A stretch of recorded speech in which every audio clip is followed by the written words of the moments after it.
Just one touch and I'm lost inside your love. Just one touch means more than words can say. Just one touch and I know I'm gonna stay for always. Gypsy road. Well, it's a lovely Monday. Yes, it is. A lovely ass Monday. So, we just went through the weekend and now it's Monday. The kids are back to school, chasing the dog, escaping from the not cage, but his strap. Just a fun day. And then, of course, I got to go pick up a couch later today, or not a couch, picking up a desk. A desk? For who? For you? What's that? For you? No. Actually, not for me.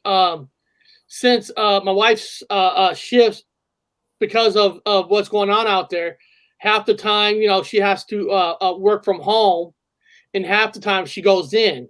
So she has to go back and forth. So she kind of wants a desk where, because every week she goes 3, 2, then 2 and 3. 3 from home, 2 there. So it's nicer to have a desk where you can have your stuff and just be, a little bit more organized. Oh, hell yeah. And I don't know if well, this part's not really we'll get into the what the fuck news, but yes. I don't know if you have been the British news are talking about all the fires and all the smokes and everything. Yeah. And believe it or not, in the state of Washington and Oregon, it's the dirtiest air in the whole world. In Washington and Oregon.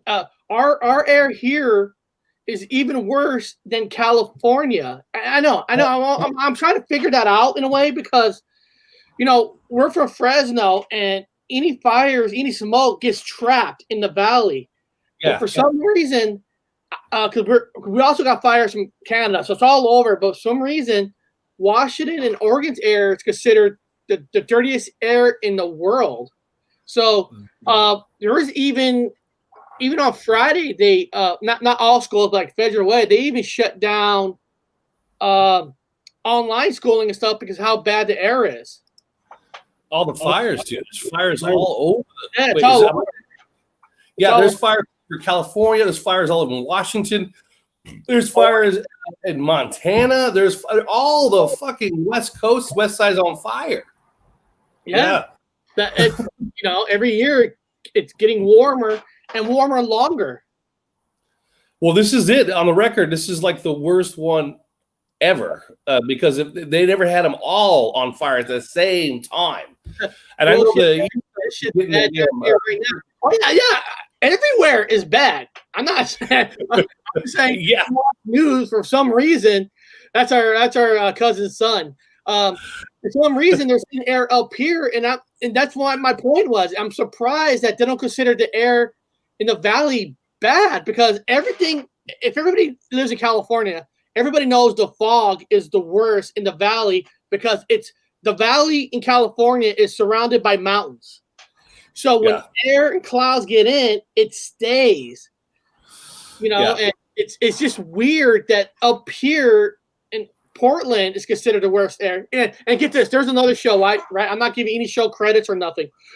But of course, the conspiracy theories come out. There's conspiracy theory on everything. That it was the state government the state and government that are causing these fires so these protesters stay home. I'm like, no, dude. No.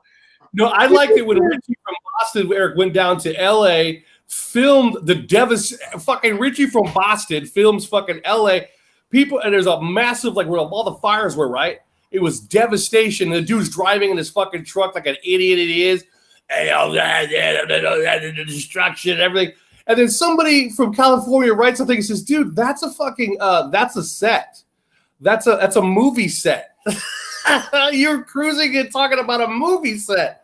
And then somebody called him out on it, and he goes, "Oh, well, yeah, I know it was a movie set. I was just, no, man, it was a movie set, dude." I want to ask Haska's son because I saw on the news that last week in Colorado had snow. Yes, they actually had snow. Hey, Haska's son, am I correct that when I saw the news last week, Colorado actually had snow? So it's just like everything is just so out of whack. I mean, it's almost like those movies like The Day After Tomorrow, where the things are shifting. And hold on, what does he say? Pop says to tell you or all our hunting areas are gone. He wants to be a guest speaker. Hey, any fucking time, man. Now, if Gary wants to come on like on a horror talk show, we do horror talk shows Tuesdays and Thursday. But if he wants to come on here on a regular Monday, Wednesday, and Friday on our 2-hour show, yes, he can come up here. I think people will love hearing from Gary. Oh, that's our cousin, man. He's a professional hunter and also rodeo rider. Yeah, see, right here. Yes, we did. Yeah, they had snow last week. So it's just like we're having record fires, heat waves, and the Colorado snow. I mean, it's just like, dude, in Africa. I'm sure the conspiracy channels have a theory about that. Oh, yeah. But in Africa, they've got flooding. In Sudan, flooding. They've got They have typhoons hitting fucking Japan. They've got North Korea, South Korea. Everybody's feeling the fucking brunt of this shit. The back of this turtle is pissed. The turtle is pissed. Yeah. Colorado has the first winter freeze too. It's just. I'm serious. I mean, it's just so weird. And you know what's sad? It's not sad. For me to get actual real news, I actually got to put it on BBC World News. Well, we got to do a show. We got to get it from the sidebar. I'm serious. If you want to know the truth, if anybody's watching our show, the Gypsy Road Show, we got to get our news from the people that come into our sidebar that tell us everything that's going on. I mean, anybody and everybody who's telling us the corrections for things, we get corrected all the time, and we stand by it. Hey, man, thank you for telling us that. Let's give it some more stuff. Thank you, Dr. Wu, for giving the news from Europe. Yeah, I do. I've filmed from Europe. Let's talk about Europe for a second before we get into some of our daily stuff. Yeah. So I told you how we're getting Colorado's getting like snow. We're getting record fires. The quality is considered the worst in the world. What's it like in Europe when their weather right now? Right now over here, we had a steady rain for a little bit. Okay, so we had some pretty good rain, and it was off and on. But I'm going to tell you, dude, I feel bad because it feels like what Washington is supposed to be like. It's beautiful, man. It's gorgeous. I'm catching tans. I just got back. I filmed it. You were talking about earlier. Yeah, I just got back. So I got footage on that.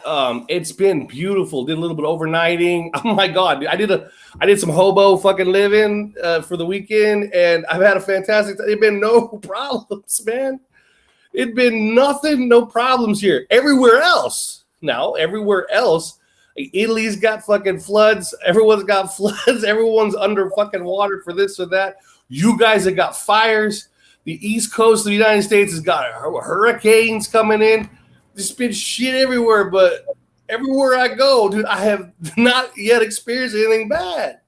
And it's like if I go somewhere, it's good. it's so weird. I know. It's just so weird. And you know what? I'm not making I didn't put it in the show notes at all. I'm not making a big deal trying to celebrate a show, but we actually did hit over 200 episodes of All Together, and yes, and so what I'm trying to say is I'm not calling the show 200 episode celebration because I want to be treated normal, and I just want to say thank you to you all for watching it, staying with us, and I feel like now after going through everything that we've gone through, I'm not saying bad or good, just going through the normal waves, that the people that I see in the chat now are just awesome people. They're open-minded, they're fun, they know that life is crazy, but even though we know life is crazy, we're still trying to find good in it. We're still trying to have fun. And that's all you can ask for. And I want to thank everybody in the first 200. I mean, everybody who's been on the show. I mean, you know, I can't remember a lot of names, but the Matrix Unveiled, Tangi's been on the show. Fantastic kid. You know, we have the Val, Paranormal to the Val, you know, on the show. The Witch Goddess. We had Ryan Stabley on the show. We had Karen B, Sunny Fan Man. We had Voynich. We had, you know, we had Jen Up. We had Jen Up in the last couple of weeks ago. That was a fun show. The Sasquatch girls. I'm trying to remember everybody who's been on the Sasquatch girl. The other Bigfoot community. I can't. I feel so bad. Let me see. Beth Martin's been on the show. Clowns Paranormal. BBZ Truth has been on here. Tony has been on the show from It's Time to Wake Up. I'm talking about Mandela Effect. Texas Danny has been on the show. Grandpa's World has been on here. We have Supernatural Life that was on here. Steve JMO with the True Seeker 69 has been on here. You know, I know there's a lot more people, and it's hard. I know Casey has called in before. You know, so there's been a lot of fantastic people. Rose 767's been on here. Saz Chick, Capty TV, CCTV, the guy who was on there like last week. He does the music for the skies. Yeah. Sweezy. You know, it's hard to remember everybody, but Society of Rejects, Tomicon is one of my favorites. On here, Eileen. You brought him up. I got to do corrections, so it's good. Yeah, Eileen Coates has been on here. Sagistic Red's been on here. Nikita, Mike Healy, Flat Accord Music has made music for us. He hasn't been on the show, but he tributes by giving us music. So I want to give him a shout out. Flat Earth British has been on here. Lucky Bolger. We had Lucky Bolger, Dearth. You know, and if I miss anybody, there's Viz from The Walking Dead. Yes. That man is terrific. So all these people's been on here, and they're all great people. And I and maybe some of these people will come back to come back on the show. She Squatchers, yes. I love the First Women Midwest group. So I just want to say thank you for everybody who joined us during the first 200. And I'm still always working on getting people. I almost got a Star Trek kind of a nerd guy to come on, but he's not ready yet. That's fine. You know, it's easy. It's not easy, but sometimes it's easier when you do a show on your own show. But when you go on somebody else's show, yes, Nikita. Nikita was on. I mentioned his name, Mike Nikita. He's been on plenty of times. He was on. Yep. He was on last Wednesday. I did a show just for him. He asked me to do a show for him, and I did, and hopefully it turned out all right. Hopefully people liked it, because I'm not an expert. Well, I'm not an expert in debates. I don't like debates. I like conversation. So could I have done that debate better? Of course, anybody could do anything better, but I'm not about debates. I'm about having the conversation, about searching. But I just want to say thank you all who's been on the show, and if I missed your name, just put it in the chat, say, hey, you missed me, and I'll give you a shout out. So I just remember a lot of them went off to make their own shows. So they went off to make their own big ass shows and doing great too. You know, you come on with us, it's easy. We're not like boot camp. We're easy boot camp. You come through us, we're like, have a good time. We don't care. Yeah, no, like I said, they're all great people. They're all fun. Everybody has their own take, and you don't even have to. We always say this on our show. You don't have to agree with everything. That's fine. You agree, great. If you don't, great. Yeah, I never harsh, and I'm not going to be kind of a show too where my residue is real. There's not, because residue is just an opinion of how you take it. So we're going to start with today's show. Like we're going to start with, is it a Mandela effect or is it mental illness? And I'm going to do Star Wars today on this one. And like I said, the mental illness is just for a fun name. It's not making fun of it. It's just like it's just having fun with it and having joking around with it. So here we go. All right. So I want to start with Star Wars today, and I'm going to share the screen on C-3PO's leg. This has always been okay. Now, this C-3PO leg is always some people think it's for sure silver. Some people say no, it's not. But it's just how. I'm not saying anybody's right or wrong, and it's fine to have disagreements. It's fine to be different on this. Like, I've always believed he has a silver leg. Bob doesn't remember him having a silver leg, and that's fine because, like for me, like looking at this picture here, this is a picture from a scene from A New Hope. Now I can see the silver in his left leg here, but since they're in the desert and it's dirty, it looks gold. So maybe it was more gold. I can't tell you that, but for me, I always remember this, and I remember when when Luke cleaned them up. It's hard to find exact pictures, like when he cleaned them up in the like stuff like this. That's artificial. They sometimes they'll they clean up. That's fake. Somebody cleaned that leg up. It was never that obvious of a silver. He's always been dirty. And you really kind of don't really tell that it's full silver until they clean them up. Now, of course, with the technology of HD and 4K, they even clean up even more. But if somebody says they always thought that it was silver or it was gold, that's fine. That's fine. But, I mean, you always remember it as being pure gold. You don't remember seeing any kind of silver at all, correct? Yeah, the problem is, though, guys, to debunk myself, and I always say debunk me first. Start with me first. I've got a memory problem. I flat out do. So when people say that motherfucker is confused, yeah, you are correct if you say that. You 100%. I've got him, Eric. I got a memento thing. I almost wake up like fucking every day the same to me. However, I have a clear memory. I can remember my long-term memory. No, I have a long-term memory that's clear as shit. That's why I'm such a nutball. That's why I sound like I'm always insane. I remember Time Life magazine. Time Life it was on the front cover. So C-3PO was on the front cover of Time Life magazine at Aunt Mary's house. We were little kids, and we're at Aunt Mary's house. We saw it at the movie theater, and our Aunt Mary has like a basket at her house filled with magazines. And on the top of the magazine was a full fucking frontal, the full frontal of C-3PO, and he was 100% gold. And I remember looking at the magazine going, ooh, I remember seeing this movie like a kid.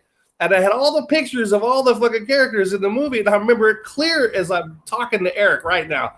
So again, well, I'm just saying, like my toy. Of course, my toy has a silver. But yeah. I also have an over large toy that's upstairs. I showed it before. My big C-3PO, and his leg is all gold. Now,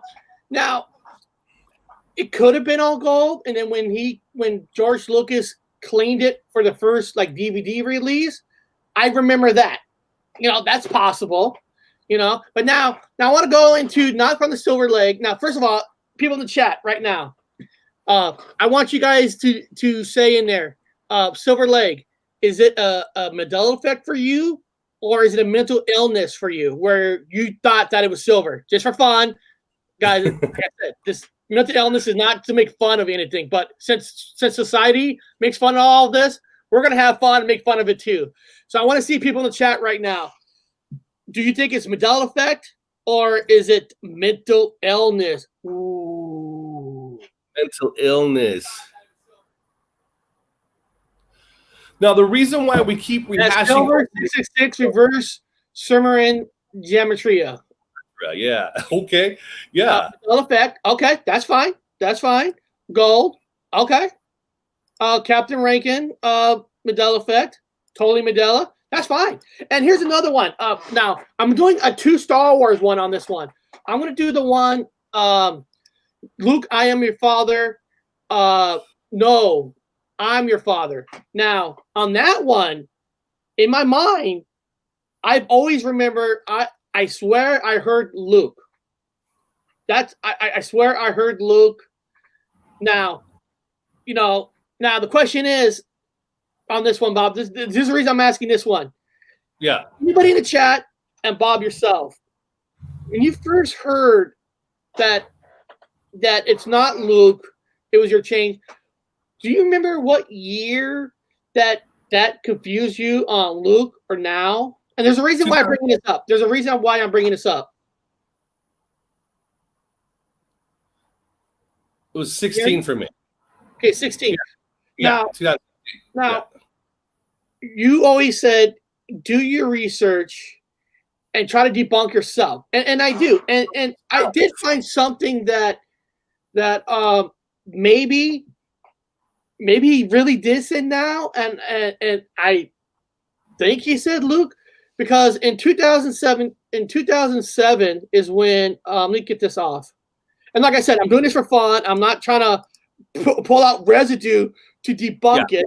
I'm trying to find out, when did I even remember the Luke or now? Now, one of my favorite cartoons is Family Guy. I used to love Family Guy. Now, in 2007 is when Family Guy started doing parody on Star Wars. In 2007, they did a parody with The New Hope, and then they did a parody in 2010 with Empire Strikes Back.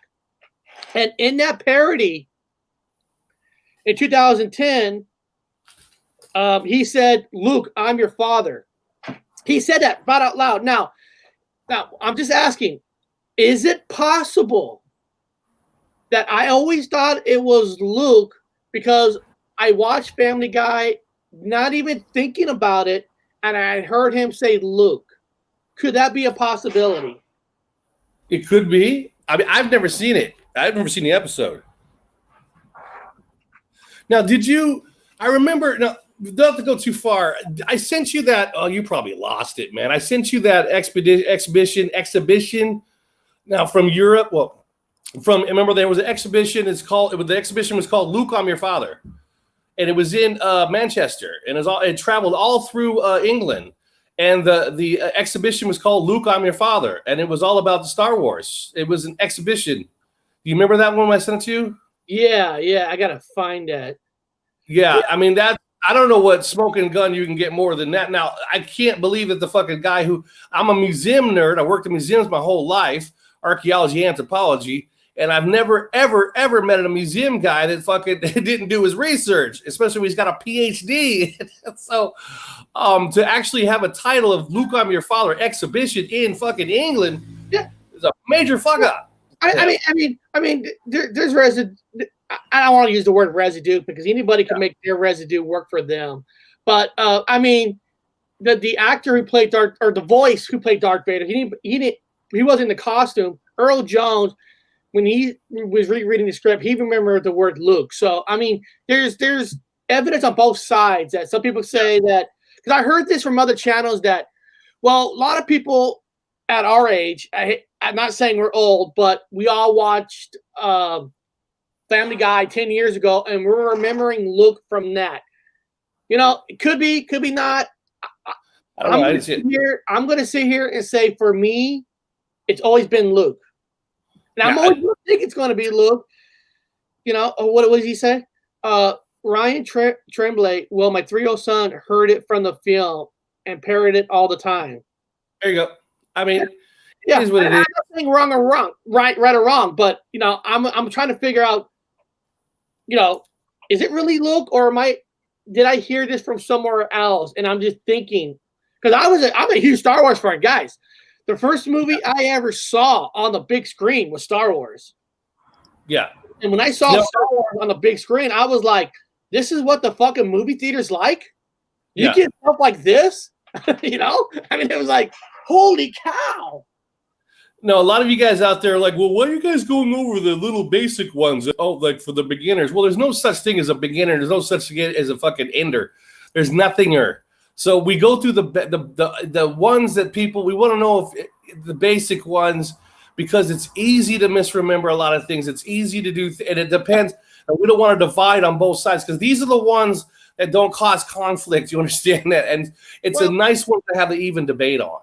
And if you say something more complicated, then people will say, can we go back to Monopoly?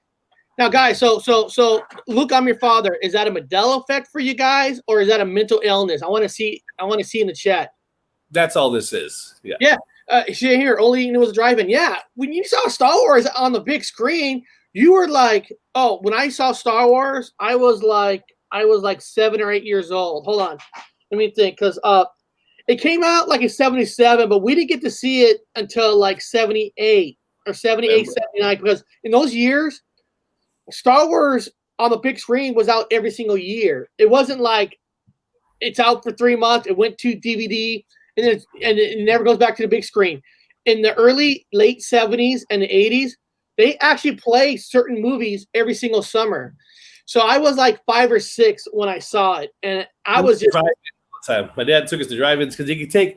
The real simple thing is that back in our town, you could take everyone to the drive-in in the trunk of a car or the back of a pickup truck. This is where we had a big-ass drive-in. Whole families went to the drive-ins. Kids could be 3, 4, 5, 6. The babies are at the fucking drive-in. So you're a little-ass kid watching at the drive-in. So, yeah, he can misremember because he's a kid. That's why he thinks it's silver. I'm like, it's because you were a kid. You were 5. And that's why I feel comfortable for us talking about this, because this is not a movie you saw once. This is a movie that, oh, guys, look, right here. I'm going to show you guys this. I got the original cut. This is the original cut when it was owned by CBS Fox. Okay? These are not THX. These are not THX. These are not, none of that. This is the original 3 VHS, original cut.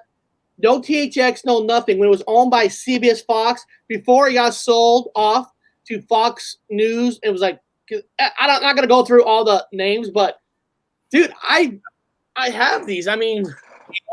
Eric still watches. When I was over his place, we still watch VHS.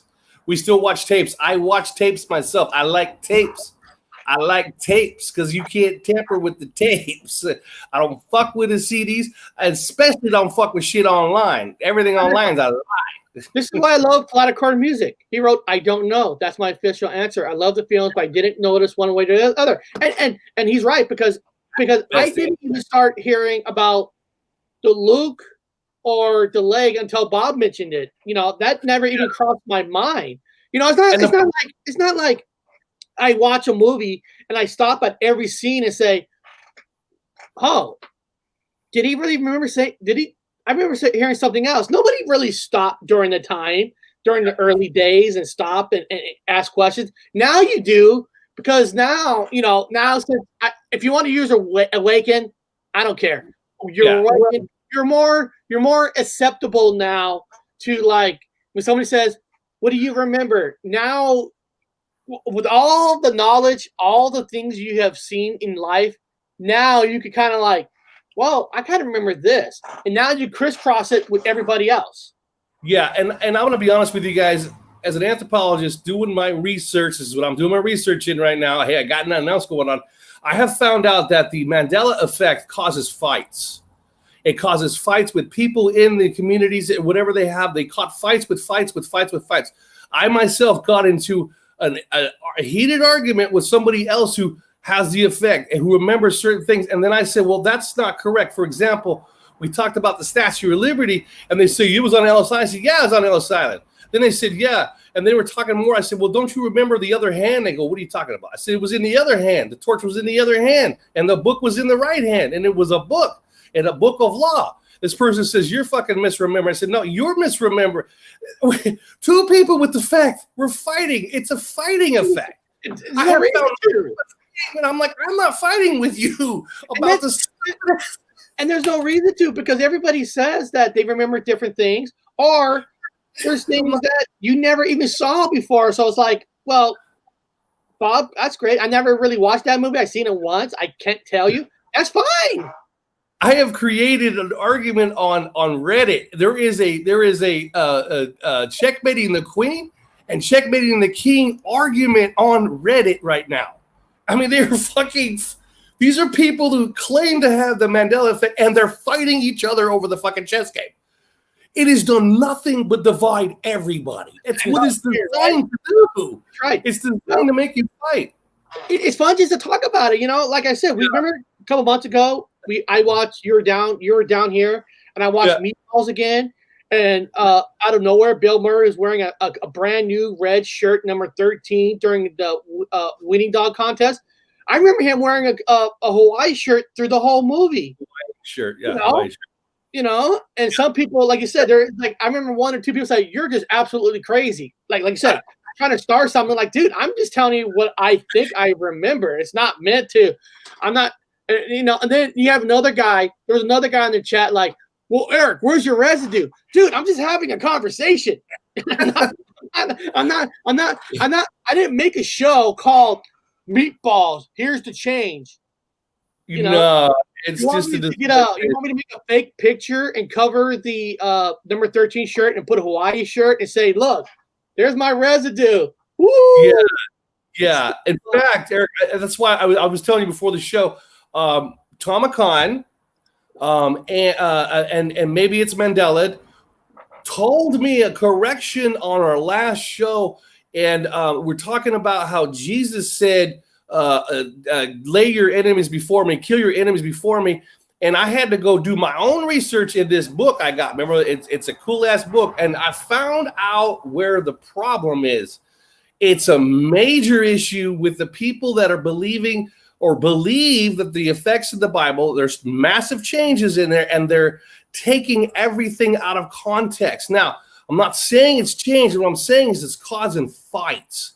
There's a huge amount of fights, and I found out why this particular one has, and I've even did my research. I've talked to other people, and they're like, yeah, Jesus said it. And I said, did he now? Let me find out exactly what is going on with this thing. And I only bring it up because they did a correction on me, and I want to correct it. I don't want people to think that I'm not doing my research. So do you mind if I do a quick, it's fast correction on this one? Check this out, guys. Now, here's the problem. There's a girl called EYA and other sites like that. They're the Christian Mandela Effect shadows. And they're screaming all these things. And one of the biggest things is that Jesus is now an asshole because he says, bring your enemies before me and kill them, slay them before me. And I'm like, that just don't sound right to me. Now, I know Homeboy was an energetic dude, but I just can't see him saying that. But I did my research, and I found out, I looked it up, that yes, correct, he did say that. Now, let me say this. He said this in a parable. He's a storyteller. And so as they mentioned in the parable, there, Tom Khan, they tried to make a big yes. You take it down. Yes, people attack you. I'm being attacked right now. In a parable, it does say that Jesus said, but he was reading and telling a story about a nobleman who said it. The nobleman said, bring thy enemies and slay them before me. He was telling the story of someone else that said it. Now, I did my research. I read it from not just the clip. Now, people have a tendency to read just the clip. Like they're just reading this. You read a quote without reading a paragraph. Yeah, 1627, and they're just reading just that little part, you know. But let me see. But those enemies. Tom Murray said that was a certain king he was talking about. Hey, Bob, he was saying that was a certain king he was talking about. Correct. He was talking about somebody else. And so I hear people that go, he's saying this. No. Everything is being, they're reading just 1627. You got to go back to the beginning, outside of the red where he talks, and it says it's a parable. He's reading. Jesus was a storyteller. He told stories. He said a lot of things in the stories. So these are being pulled out of context, and there's a lot of fights about it. I'm like, guys, slow down. Pick up your own book and go back and do your own and read from the beginning. Don't read from the one in 1627. No, go back to the beginning of 16 and read down, and you'll see the whole context. beginning to end. It sounds like a lot like Hollywood, where you know they're breaking this some kind of small news, a small channel or something takes a quote out, and then everybody runs with it, and then it's not true. Like, hey, did you hear that? Paramount's talking about making this one thing into a movie. Well, it's like, well, if you know the truth, Paramount had 1,000 movies they talk about making. It's not. It's not their guarantee. Yes, they might talk about it. Like, you know, there's a studio that's talking about making The Last Starfighter into a remake. It's never happened. Yes, the studios have talked about it. You know, it's like everybody talks about it, but then somebody takes that one little thing before you know the actual place makes a statement, and they run with it, and everybody believes it's like, guys, go to the source. Is it said it? Now you're what you're talking about is your source is in the book. So instead of reading the whole paragraph, you understand that he's not saying bring a slave, I'm going to kill it. He's saying about a king saying it and basically saying it's wrong to even think that way. So you took two total different things. It happens daily. It happens on the news every day. Yeah. Out of context, man. And I thank again Tomicon for saying that. And I think it's Mandela. I thank you guys for jumping in there and saying, whoa, slow the fucking train down, buddy. Let's get this straight. This was about somebody else. I said, confirm. I wrote it down. I made sure I did it. I read it. I said, okay, guys, fantastic job. Fantastic job. Let's not beat that dead horse no more. He didn't say kill nobody.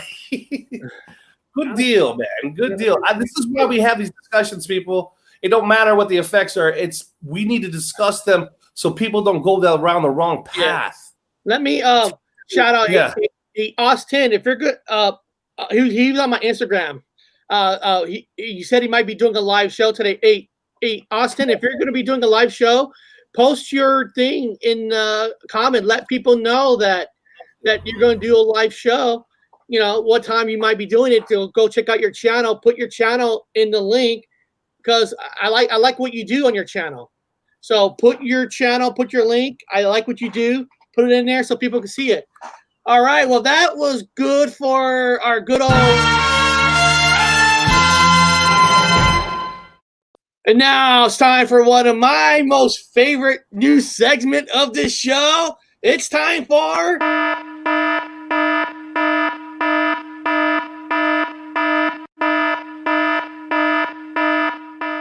Welcome to What the Fuck News. All right, we're gonna do two What the Fuck News today. I'm gonna do one, and Bob sent me something for him to do one. I'll just do mine real quick, and then we get into Bob because Bob's got some cool stories to mention too. So mine's gonna be a crazy son of a bitch one, people. So this might be kind of gross too, but why not? Let's get gross out.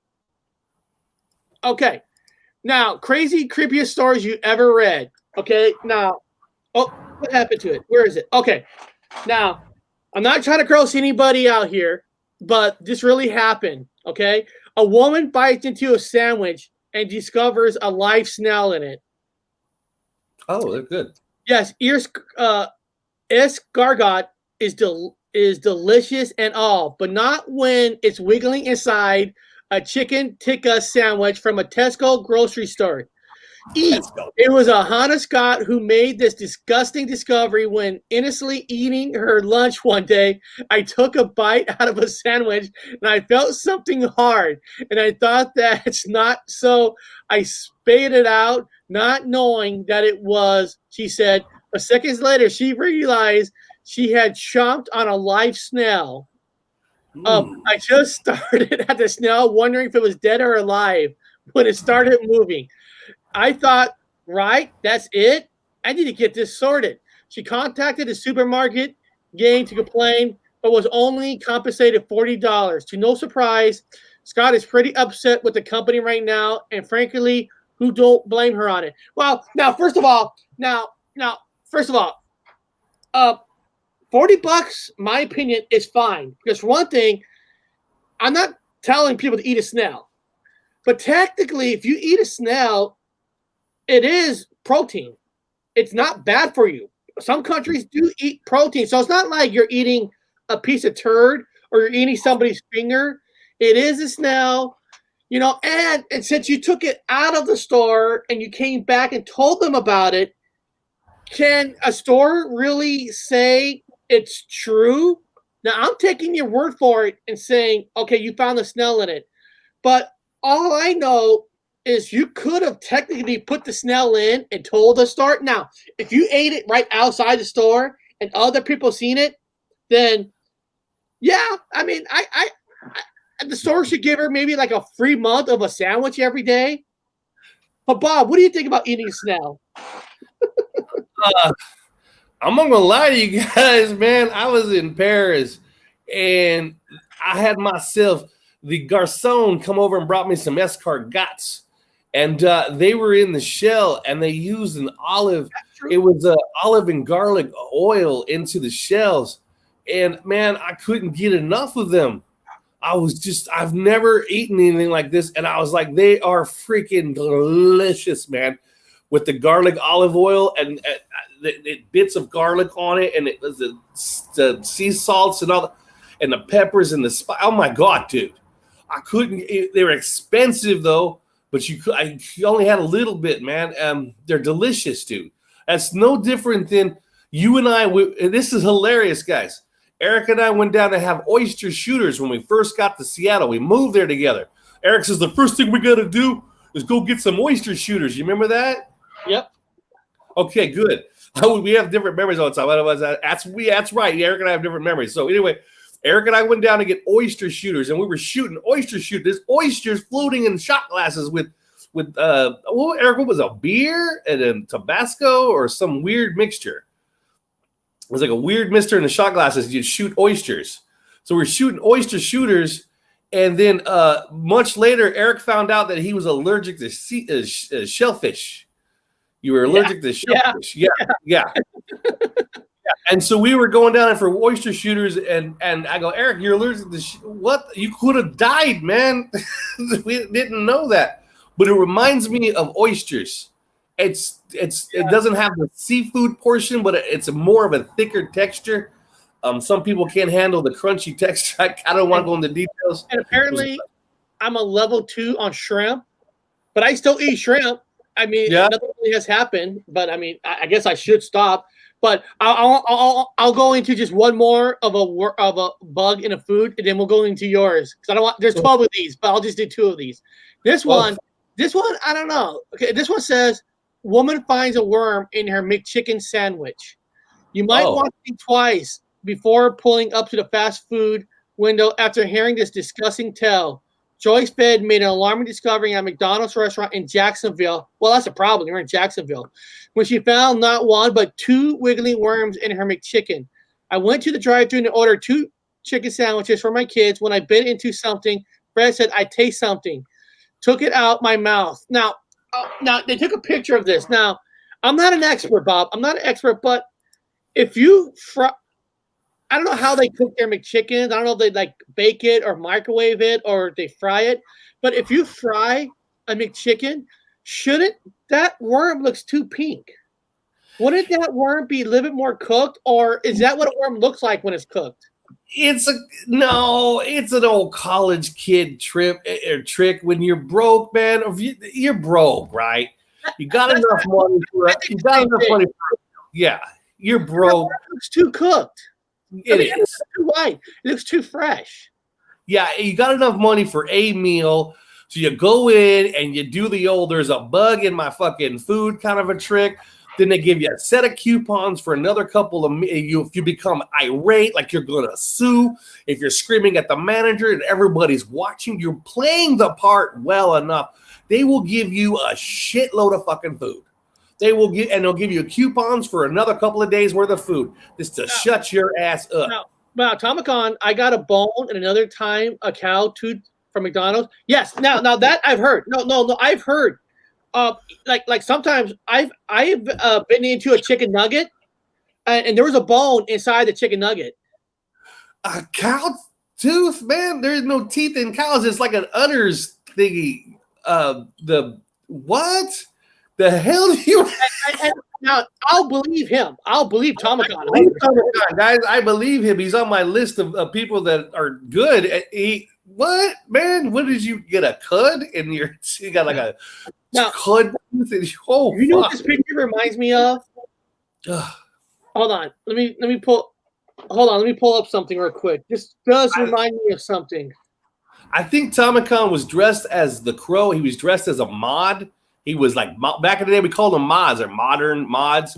And he had some jocks that were working behind the counter fucking with him. That's what that is, man. There's no way, dude. You had some freaking Brocks fucking with you, dude, because you probably came in all like dark and gothic. Okay. Like, we're gonna mess with this guy. Now, I know I'm not trying to promote Instagram, but I put a picture of Strange Brew.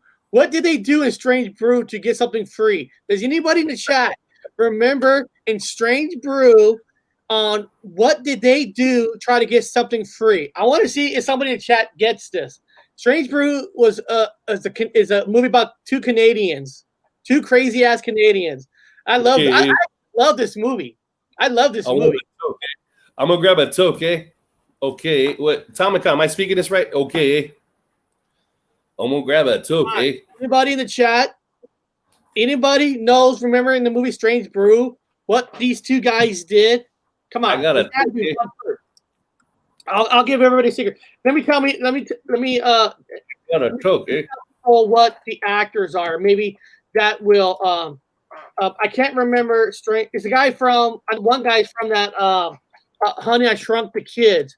The Strange Brew came out in 1983, and it starred Rick Moranis, Dave Thomason. Rick Moranis. SCT. Hold on, my Canadian. Boys in the fly in the soup. Don't tell. We wonder. Okay, nobody's gonna.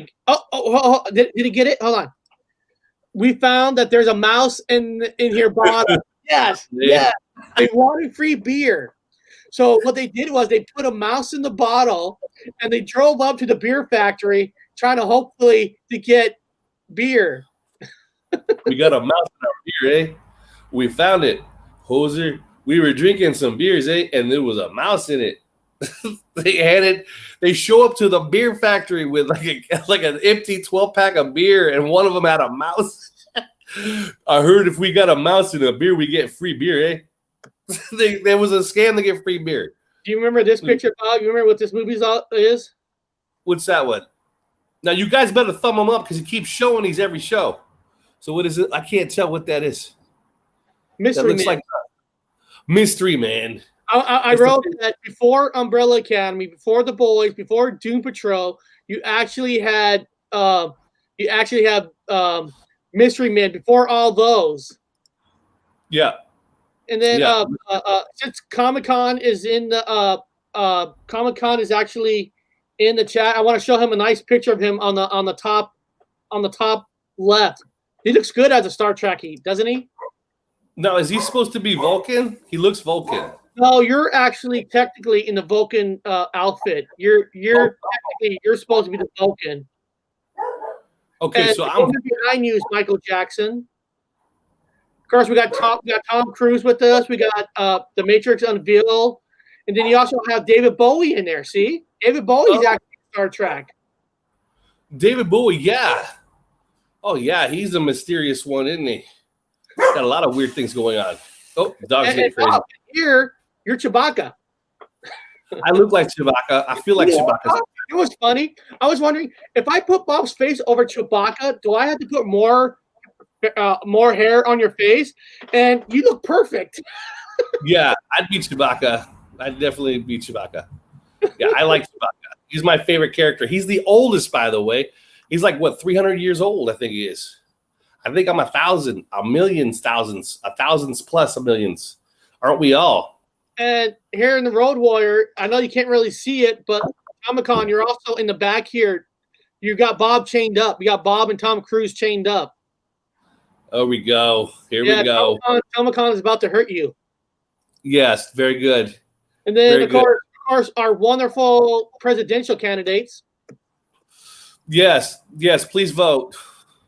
Please rock the vote. Rock the vote. Aren't all the musicians, aren't they all saying rock the vote? Is it somebody saying rock the vote right now? Shit. Vote for Eric. We're going to get rid of this, and we're going to go into Bob's what the Yes. fuck. So let me share this screen. Let me get Bob up here. Give me a second. Here we go. Let me see. Can you see it? Yes. Let me get it bigger. All right, here we go. This is Bob. What the fuck news? Hello. Yes. Welcome to What the Fuck News. I'm not wearing sunglasses because I'm in a cemetery and I have to come in blind so I don't piss off the locals. They're all dead. Anyway, let's talk about an asteroid that was discovered. Hold on here. Let's take a good look. It was discovered in 2020. Actually, it was discovered in August 14th this year, 2020. August 14th, 13. Also, the asteroid is the size of a London eye. Okay, and it's traveling at 23,666 miles per hour and passes by the Earth today. The name of this asteroid is QL2-13. NASA 13. August the 14th added up 13. So we sure have a lot of different numbers rolling. Again, we'll go back to 666 miles per hour. So you guys do the math and the codes in this because it's all real. Have a wonderful day. This is What the Fuck News. So Bob, tell us about what you're doing in the graveyard. Well, actually, I went hiking. I went hiking up to an area. I'm gonna make on my channel. Everyone was like, were you on Saturday? Well, I was sleeping outside on Saturday. So I was abducted by aliens up in some random ass place. Anyway, bullshitting. Anyway, so yeah, I went hiking up to an area where there is a church that rings 13 gongs. For those that know what the bells that rang 13 gongs, 13 chimes. So yeah, that's where I was. So I was at I filmed the whole thing. Also, Eric, I brought the Ghost app, and so I did a whole sweep of the area, and I got a lot of results, man, in the cemetery. So I did all that for all of you. I sacrificed myself for all of you to go into a monastery's secret monastery place way up in the highlands of like Scotland-ish, whatever is in some places you guys don't know about, where this place was hidden away, and then I got some information up there. So I put that on my show so I can go. But yeah, other than that, yeah, that's what I've been doing. And a cool thing, again, it's a chapel that rings 13 bells, 13 bells, 13 gongs. So it's interesting for 1 o'clock. For 1 o'clock. 1 o'clock is 13. So there is, yes, it's very, very, very, very, very, very, very, very, very rare and unusual. And I have never, ever heard of any chapel ever doing that. So it's kind of interesting. Usually they stop at the 12. Yeah, but anyway, I don't know. Maybe it's just me. I'm insane that way. But anyway, I went to go find this place, and I got some great results from the graveyard. And are you announce your results like on your channel? Yeah, I'm gonna put it on my channel. Yeah, I'm gonna put it on my channel. I gotta put it together. Just got back like an hour before the show. Like I haven't bathed, man. I smell. Smell bad. And right before we get into the main topic of artificial intelligence, we gotta do Grandpa's World story.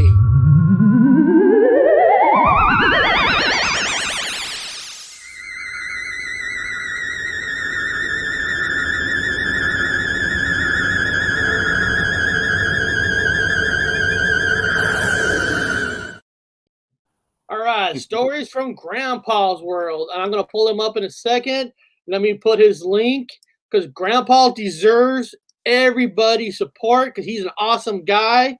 You guys should all sub Grandpa's World and leave him a comment saying Gypsy Road sent me here, because a man who goes out of his way to just tell 2-minute stories is a man who I love. This guy, I love this guy.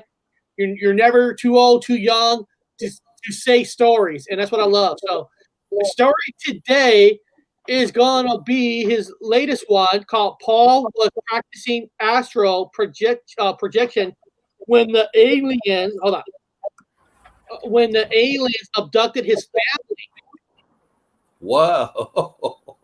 I was just talking about questions. That's cool. Yeah, like I said, his story's only 2 minutes long, so it's not like long. So let's hear it.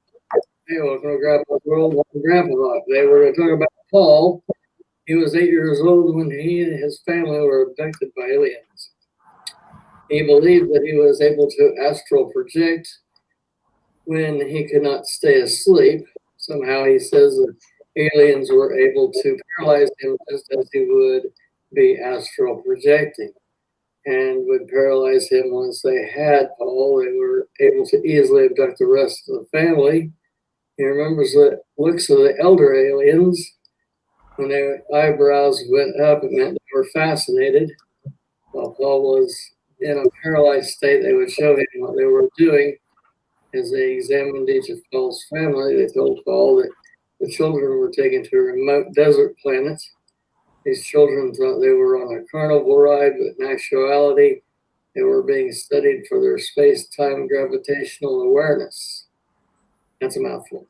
Now, why would they do this? I asked Paul. He told me that as we evolved, we would focus more on our sense of gravitational and spatial awareness, and one day we'll be able to alter the space around themselves, such as communicating through telepathic, and our oceans will become more jelly-like. Okay?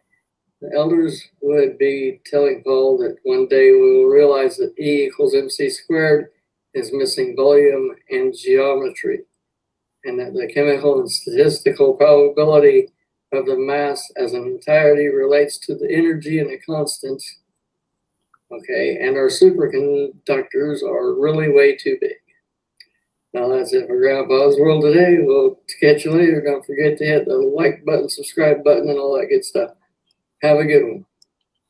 You know, his story, a lot of people say in the abduction world that everybody felt their bodies frozen, that they couldn't move. So, yeah, and that's why I love hearing different people's stories, because then you start hearing this similar things is happening. Because if there's an abduction going on around the world, it's not going to be 10,000 different ways. It'll probably be one type of I don't know, who's ever here and doing it the same way, right? You know, you hear so many stories, dude. Again, it's debunked, but it's hard to explain some of the things away. And some things are plausible, man, because you hear a lot of the same routine stories, but then again, they can hear it from others. Again, it's debunkable. That's true too. Yeah. That's what you gotta try to find your most honest people, do your own research, trying to find their background so you can But there's sincere people who actually have body marks that are unexplained. They've actually had doctors that physically removed items from what they call little tags or whatever, like inside themselves, implants, whatever, remove them from their hands and from their arms and from their body parts and different parts. They can't explain them. They're made of a silica. Sometimes they're made of an iron. They don't know how they got them. The doctors have found, and it's unexplainable that they find, like for one example, a lady was found with a small little teeny little artifact, little object that was made of silica, and it was wrapped around in this person's own nerving tissue. So somehow it had circled itself around and grew around it. It's impossible. It doesn't do that. It would reject it out of the body. The body repels. You get like a splinter that's deep in there. Its job is to get it out, pus up, get it. Everything fights it, and it pushes it out. But these objects have been circled around and encased in the flesh of the person who has it in their body, and it's unexplainable. They try to explain it. I'm not buying the explanation, so that's why I call it plausible. There is something going on. Some people call it demons. I have a tendency to think about it's interdimensional. Anybody who takes anybody away from their own free will and fucks with them like an animal and chips them like an animal isn't good. If anybody does that to me, I'm going to be very upset. And God knows if something's inside me, I don't fucking know. But I'm not dead, and I'm only gotten stronger, so I don't know. I know it happens. If I put my money on it, don't take it to the bank, but if put some money on something is happening. Now, you could go into the biblical realm where you have the Nephilim or whatever you want to call the fucking names for whatever it is that comes through, whatever. I know there is such thing as certain things, and they come in through certain time portals, whatever, or whatever dimensional shifts or whatever you want to call it. Just coming straight down through whatever, doing something to some people. It is what it is. Yeah. I want to say something about this comic. Grandpa knows we need to connect with the elderly. They have knowledge. To me, it's not that. Yes, but it's not that they have knowledge. There's a certain part of you when you start getting older. You're just, you're not afraid anymore. You're not afraid to come out with stories and stuff because when you're younger, let's face it, you're always afraid you're gonna get, like you're talking about earlier, that somebody's gonna smack you down in the chat or people are gonna say you're crazy. But you've seen older people; they just don't give a fuck anymore. It's like you get up, you get older, and like us now. There's things that I say now that I probably wouldn't have said 15 years ago because you're back of your mind, you're always afraid what people think of you. But you get to the age, it's like, I don't care anymore. I don't care anymore. You don't. If you don't like me, you don't like the show, go somewhere else. Yeah, don't bother me. Don't bother me, Don't bother me. That's what the beautiful thing about the age is. Like, you just don't care. You don't care what people think anymore. And they are knowledgeable because they live on this planet longer. Yeah. I mean, it's simple. It's I listen to my 13-year-old, 15-year-old. They're at that age where they think they know everything. It's like, guys, you haven't even lived life. You might think you know, but you really don't know until you live life, until you live on your own, until you start struggling in life. Yeah, you really don't know. Yeah. I live out of a backpack, man. I gave everything away, everything, my house, my fucking motorcycles. And I didn't say sell it. I said gave away everything. All my price, everything I own, I gave away. I live in a backpack. And this weekend, I went out and had a fantastic fucking time hiking around where I wanted to go. Living in the fucking outsides, doing whatever the fuck I want. I don't care anymore. I don't care. I grow a beard for a living. And if anybody don't, I'm not going to put down people without a beard, but I don't care how I look. I'm handsome with a beard and without it, but I don't care anymore. Do what I want to do to save my home. I have fun now. What we're going to do now is the main topic is artificial intelligence and consciousness, the future of digital labor and stuff. And I found kind of like what we did on Friday. I had a video about the 10 Commandments. What this is this going to be an interactive thing with us, with this video, and the people in the chat, where we're going to listen to some things. We'll pause it. The whole thing is 27 minutes. I'm just not going to play it, for 27 minutes. We'll play it. We'll stop, and we'll talk about if we hear something that is related to us, because artificial intelligence, what really is it? I mean, if you think of Matrix or anything, it all comes down to artificial intelligence. Matrix, whatever you believe in, computers, it all starts, that's, like our picture that I put up for our thumbnail today with hell, the circle hell. For the I call it 2021 Space Odyssey, because that's what you and I are going to be on. 2021 Space Odyssey, to discover new worlds, new things, new everything. So, artificial intelligence. What is artificial intelligence? What really is it? So I'll press play, and Bob, you tell me, hey, press pause here, and we'll talk about it. Okay, cool.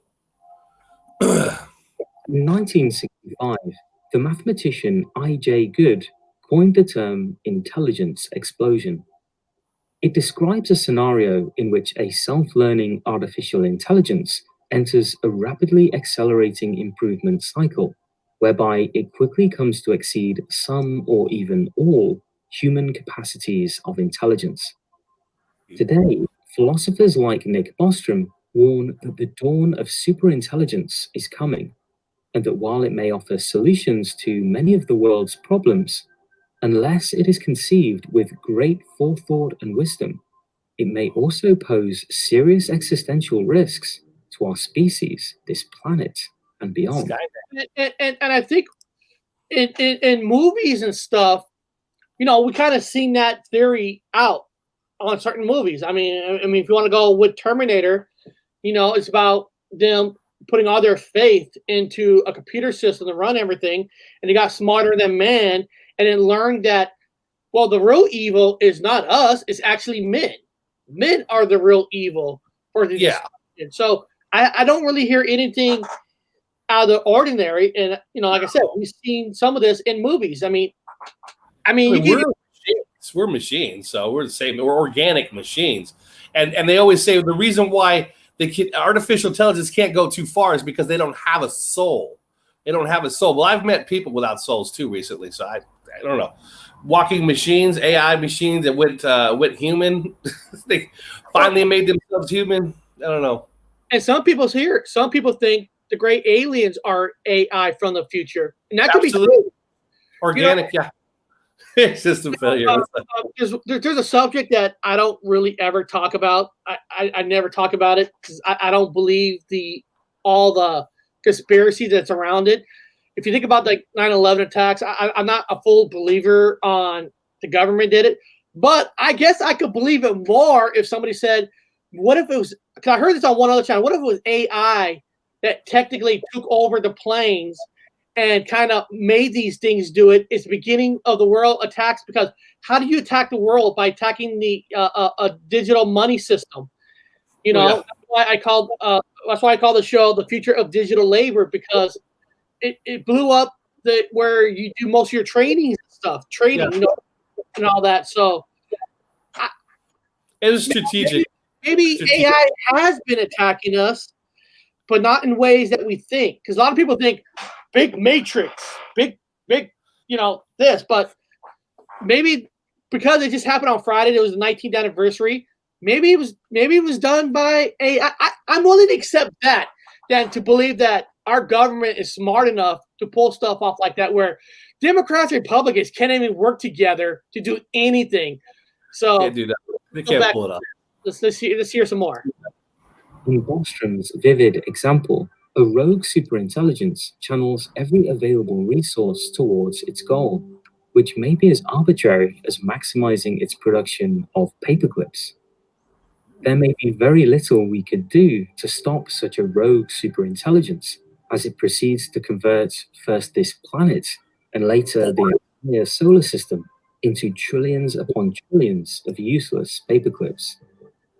Bostrom offers this tongue-in-cheek example to illustrate the enormous importance of installing the correct values into our intelligent creations, or run the risk of them casting us aside for a higher goal.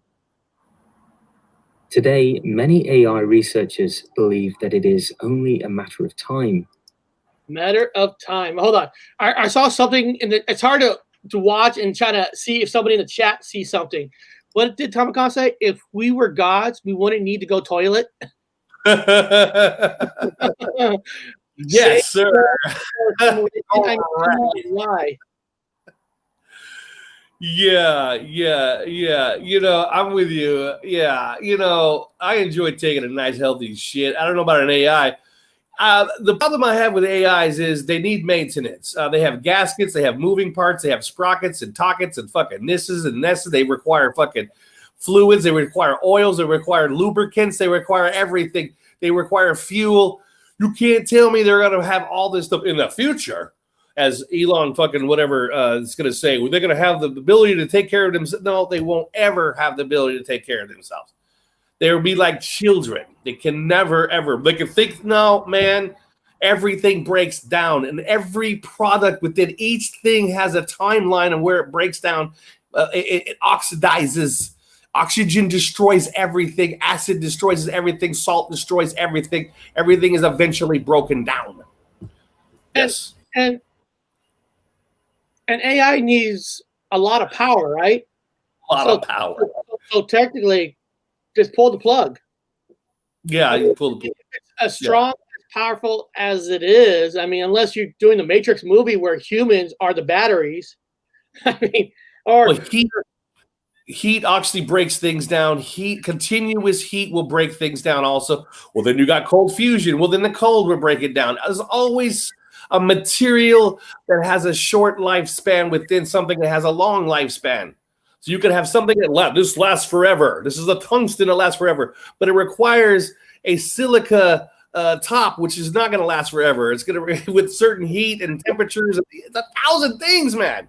And that's a good question. Who are they really? Is the question. That's a damn good question. I mean, behind every computer, there's a man behind it. So, is Bill Gates building the next? Is he building it with maybe Steve Jobs from the dead, and he's actually building an AI or is it just a sexy name to try to scare people? It's a great movie name. I mean, Steven Spielberg made a movie called AI, Artificial Intelligence. Or are we in a simulation 100% completely? All we are vibrating particles with a large vacuum between each particle. So technically, depending on the speed of the particle, we can move fast or we move slow, or we think fast or we think slow, or we can go through things and not go through things. Things can become heavy and things can become light. Who fucking knows, man? Oh, let's see what else this thing says.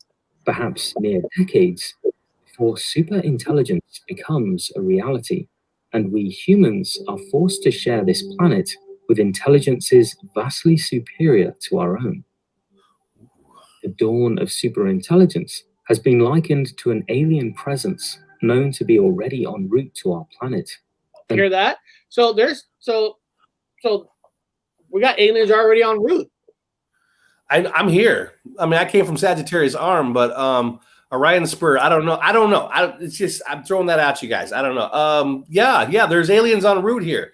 Yeah. I'd like to meet them. Maybe I can get a shuttle to go back home to Sagittarius, but yeah, they're on their way to Orion Spur.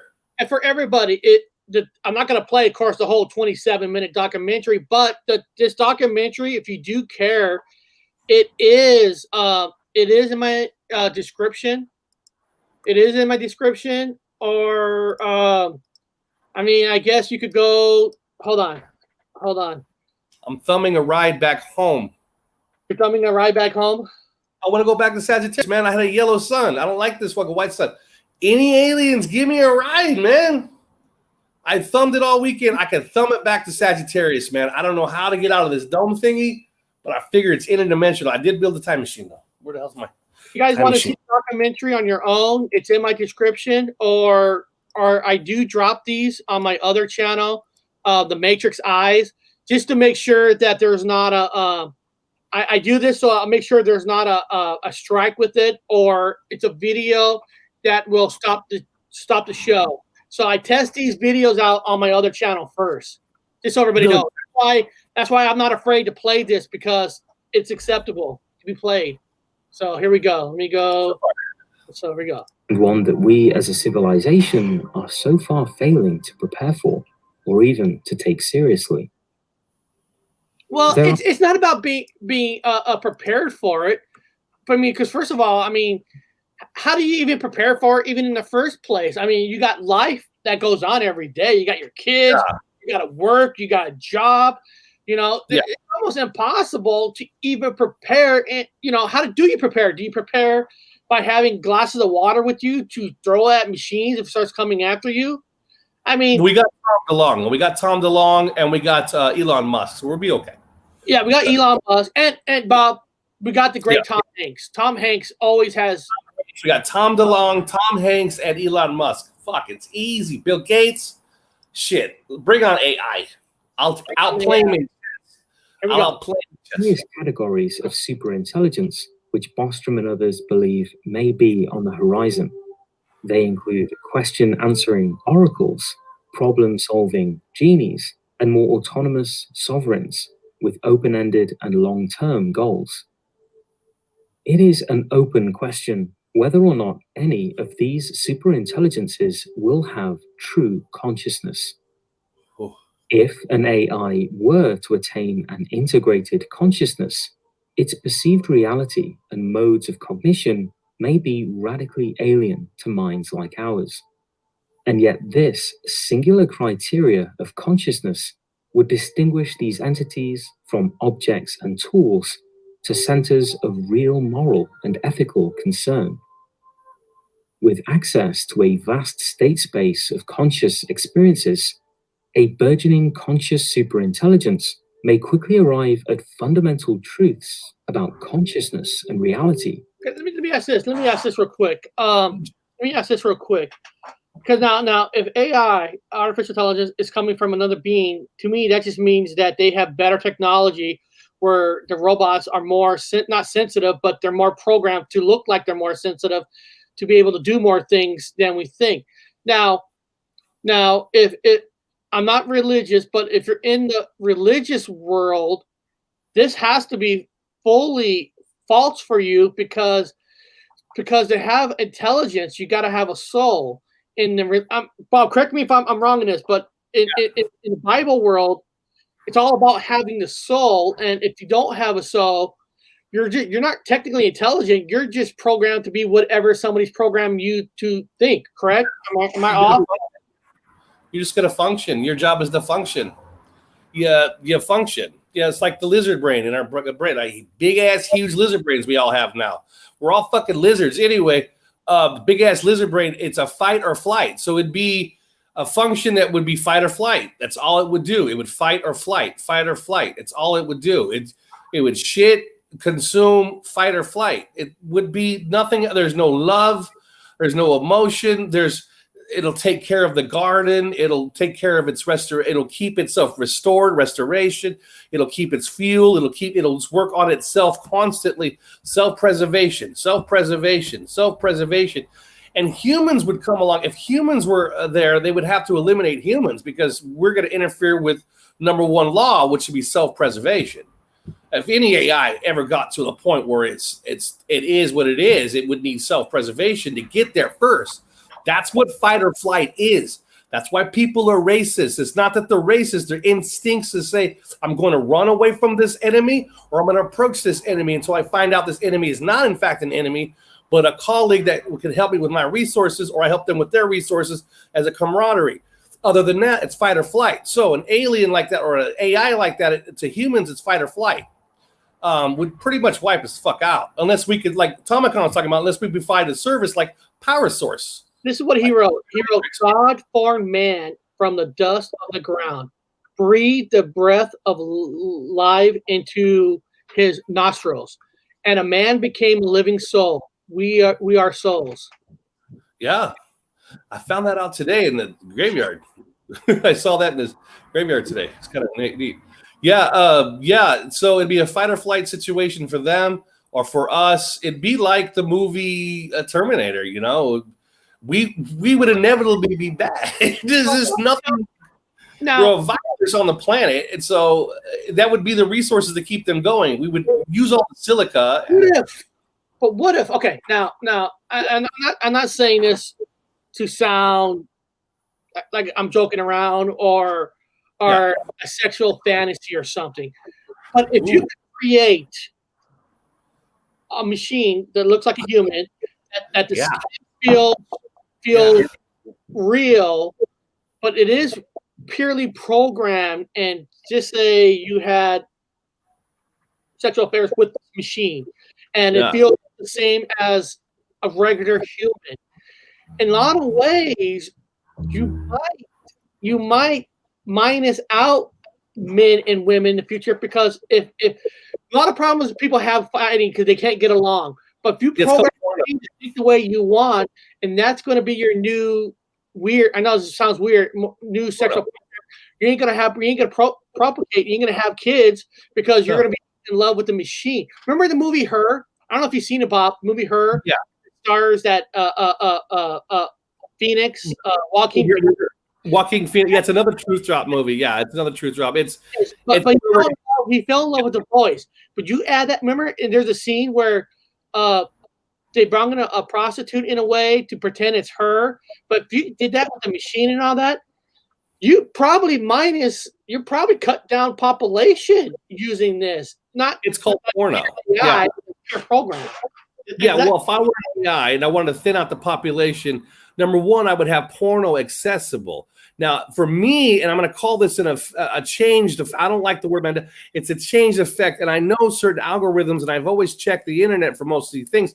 And the number one thing I check for is Trojan horses and certain kind of viruses that are out there. Now, I've noticed that the pornos used to have Trojans, and they used to have blackmail, all kinds of nasty ass things that would go into your computer when you're playing with them. That's the whole name of the game. They get you blackmail to go into your computer, whatever. But now you go to a porn site, there is nothing. There are more porn sites than any educational site out there. There are more porn sites than anything on the internet. Well, and they're completely bug free. Well, they're bugged, but they're completely Trojan horse free. Well, they are in a way where you don't know it anymore. But they encourage it. Deplete the population. There's your answer. It's easy that way. In the chat, wondering what this channel's about, and he wrote, "No false image. You're being deceived." I just want to say, Nutsack, I appreciate you being here. And this show is not about false memories or no false memories. We're just having the art of conversation. Yeah, I'm mentally ill. Real or not real. So I appreciate you're open-minded. You're here.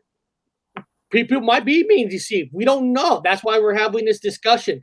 We're not here telling you this is the way you should think. We're here to tell you this is what is being thought out there, and you're listening to the people's chat, what they're thinking, what this documentary is thinking, and then you come up with your own idea and proof. Yeah. So we're not pressuring anybody watching this to think a certain way. We're here. Eric, I wouldn't have talked to you at all. I would have called you a fucking asshole and kicked you the fuck off. But Eric's a nice guy, so he's explaining to you what everything's going on. But back to what we're talking about, Eric. Fuck this person. He wrote, "Okay, sorry, guy." I mean, that's fine. I mean, that's what I want to reach out. We're not here to tell you. I'm never going to be here to tell you this is the way you think and this is what you should think. I am not trying to be your leader. I'm not trying to be a god. I'm not trying to be a person that's trying to have 100,000 subscribers. I'm here sharing information from everybody. Let's continue on with the video and see if there's anything else interesting here.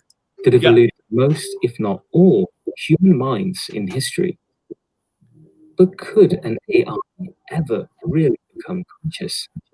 Mimicking the behavior of a conscious being is very different to actually being a genuine center of subjective experience. Ooh, nice limbo ring.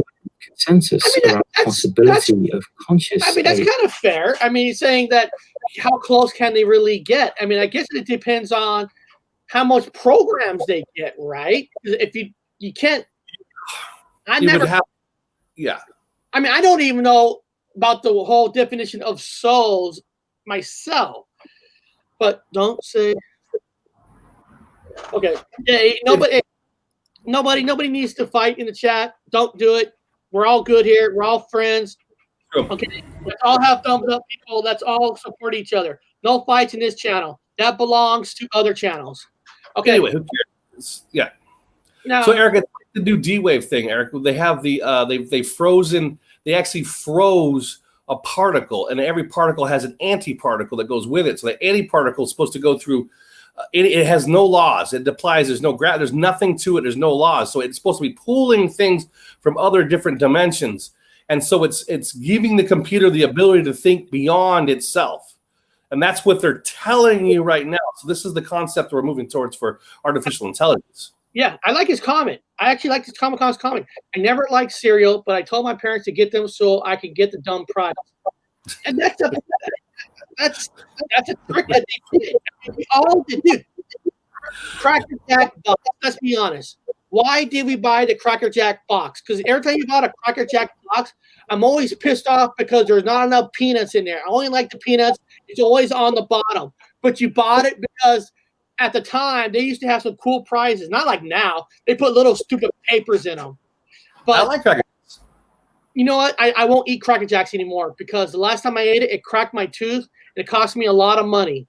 A lot of people crack their teeth on Cracker Jacks now, man. That's common. That's common. A lot of people say that. That's hilarious. That's hilarious. Yeah. But yeah, so artificial intelligence, we're supposed to be getting that direction. Again, they're trying to do it with their little new. To me, everybody here is not smart. So I'm sorry that the physicists aren't that smart. I'm not smart either, but I can outsmart the physicists in this place. So I can't see them building any freaking AI. If there's an AI, it already exists.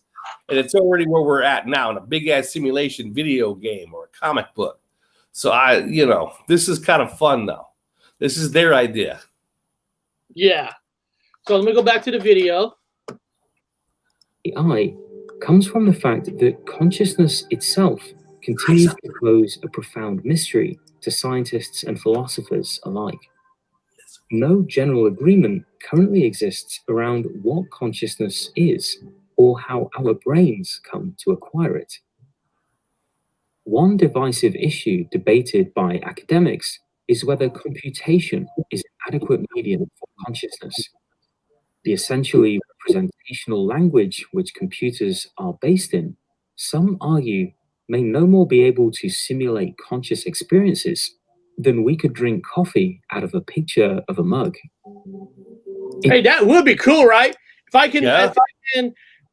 you know what? I actually watched last night. I watched an old 1986 movie that's technically a remake from the 50s, and it made me think a lot about The Matrix, even before this show. I watched The Fly last night. What is it? I watched The Fly. Oh yeah. I watched The Fly, and remember, The Fly was a movie back in the 50s where they used a computer, and it kind of reminded me of artificial intelligence in a way, because 1986, that actor Goldwyn, who plays Jurassic Park, he types in the information, and then when he goes in the machine, I mean, everybody knows the story. He goes in the machine, and then there's a fly in that machine, and so since he never programmed the machine to recognize two different things, it took the two different information from the DNA of the bodies and combined it. And it kind of, this documentary and talking kind of reminds me of that movie, because right now it can only do what you program it to do. And now, one thing was funny, Bob, I never thought about this watching that movie, right?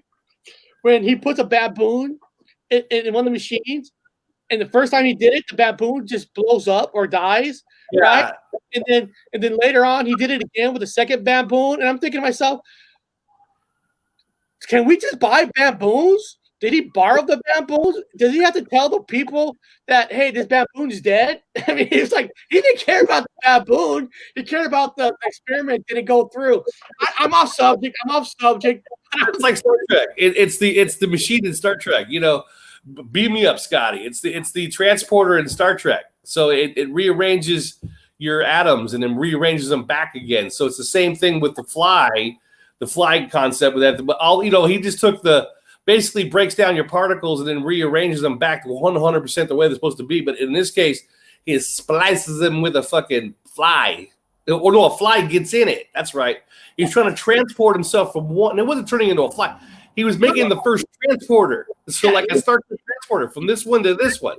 He puts it in pieces and then puts it all together in his machine. Transporter. He took both things. Now, and this movie is based on The Fly from the 50s. So the idea of computers programming it to do this goes all the way back from the 50s too. Could you imagine Captain Kirk, Eric? If Captain Kirk in the movie was like Captain Kirk was like out there fighting like a monster, and he's all done and he's covered with he got flies on him because he stinks, and all of a sudden he gets retransported back onto the Star Trek ship, and he had flies on him. Wouldn't he technically be like the fly and come back as like a fly? Star Trek in the motion picture, the very first Star Trek, first movie on the screen. Remember, they had issues with that machine, and it took the body. And remember, I don't know, it's like in the first part of the movie, the first 25%. And remember when what they got was they said that you couldn't even recognize it. It was a sludgy machine, a sludgy human. Yeah. It was all man. To recognize. So in the 80s, you could do anything. Yes, you can. Because also remember in the 80s, in the movie Weird Science, they use computer and they program it to bring a girl out into real life. Yeah, she was a hot AI chick. They just took some pictures and then they put some clips onto it and sent electrical stuff into the computer and then remolded her, and then she come out And what were they doing? They were programming the computer remember you program, let's put some David E. Roth in it. Let's put this magician in it. Let's put this in it, to make it think the way they want it to think. Yeah, and it worked too. A shout out for tomorrow's show. We're going to be talking about on the Horror Talk Show, Evil Speak, where they use the Bible, the evil Bible, they put it into a computer to get results from it. So a computer can read what the Bible is really saying. So that's tomorrow. That's tomorrow, but yes. So more AI. I'm not saying evidence but the idea of the Matrix has been here since the 50s with the original Fly and bits and pieces of movies using it. False reality Matrix have been created since, yeah, that's true. We both got quiet. Hell yeah, Doug, you're not. Hell yeah, yeah, all the way back. It's been recorded in early history. The concept, guys, now understand, the concept of the Matrix has been around for a very, very long time. They're not just pulling this shit out of their ass. I mean, someone's not sitting around going, I have an idea. It's the Matrix. Nah, man, it's been an idea. It's been a concept for a very, very long time. It's been the base of a lot of religions too, by the way. Forever. And now it's really growing as a basis for things. Now, I'm simple. I keep it basic. I just say there's an all-father and I'm done. But, you know, there's the whole concept of the Matrix. It's now showing up inside of the books. I don't know what book you have, but there's showing up Matrix right there. It means womb, Matrix. But, yeah, the concept has been there. Obviously, it's been there for a long time because it's right in here now.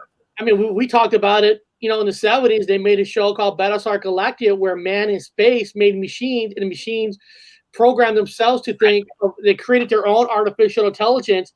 And again, to save the whole galaxy is to kill man because men are the evil ones. I mean, you can go into Rogers again where they built a circle machine that's their doctor, their psychiatrist. Yes. And everything is built into machines to think. It's like whatever they program. So no matter what, artificial intelligence is always going to be programmed by man. Yeah. And by the way, Dr. Theopolis was a blue light, not a red light. So if you guys go back and watch Buck Rogers, he's all glowing red. It's blue. It wasn't red. Matrix does not. It does mean wound, correct, Bob? Yeah, well, according to, I mean, I don't want to put anything down now. According to what's in the book, the Bible, it's referring to it as the womb. So the Matrix is an old word. It's not new. It's been used in movies, and as Tomicon put it, back into Sumerian times. It's just a word. It's been kidnapped. So, you know, it's a different meaning in every century you walk into. But yeah, it's womb. In one definition, it's womb. Okay, so there you go. Well, let's continue on the video. Let's see if we hear anything else. Thank you for saying that. That the essence of consciousness is simply beyond that which can be captured by algorithms. Okay, as the neuroscientist Christoph Koch points out, just as a simulation of a black hole doesn't produce gravitational forces which computer into a singularity, a digital simulation of the mind may never be truly conscious. Another open question is whether neurotransmitters paradigm of science is adequate to explain consciousness. While many discoveries have been made, nearly a century of neuroscience has seemingly brought us no closer to understanding how conscious experiences emerge from the physical processes of the brain. In recent decades, the apparent failure of materialism to provide an account of consciousness has led a wave of academics to consider the once radical idea that consciousness is somehow fundamental, an intrinsic part of reality itself. What do you think of all that you just heard, Bob? Consciousness. Well, they're talking about, I mean, kind of going into the neurotransmitters of the human brain. You know, and they're talking about circuitry. It's the same concept of electricity, zappity, zap, zap, zap. Different parts of your brain have different storage capacities. So it just sends over a message to message to message. So your brain is a combination of multiple different emotions, from excitement to this, to that, to erections, to non-erections, to excitement, to running, to flighting, to everything.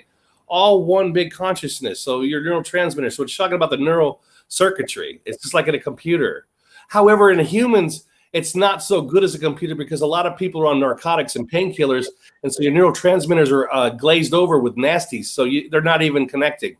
Half of your brain is dead out there if you're using drugs. You're useless anyway. But yeah, that's what the concept is. They're running fluidly. I think the whole troop of men being bad for Earth and inherent cancer is a red herring. Those who industrialize the world and introduce the likes of propaganda and victimless crimes are not. Very good. Very good. Very good. I mean, you're right. I mean, just like, oh, he hears an echo. Hold on. I don't hear echo no more. The echo's coming from you. Is it coming from me now? Yeah. Let me kick you out and come back in.